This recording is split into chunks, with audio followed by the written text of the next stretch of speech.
Few animals in Igbo language. Animal in Igbo language is called anuman. Anuman. Anuman is animals in Igbo language. Now, what do you think cat is called? Wamba.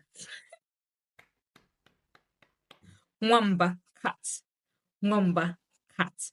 Elephant, enyi. Elephant, enyi. And tiger, ago. Tiger, ago.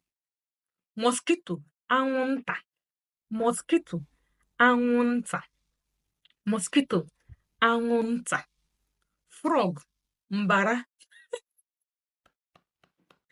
Frog, mbara.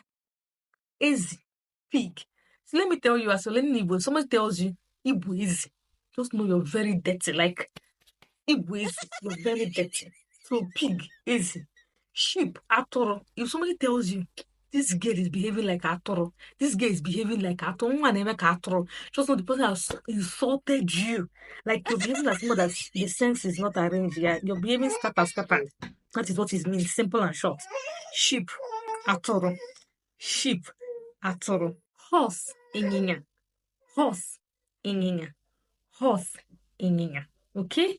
If you've not subscribed, if you've not followed me, follow me, share this video, click on the link in my bio, and subscribe. And I'll see you sooner than later.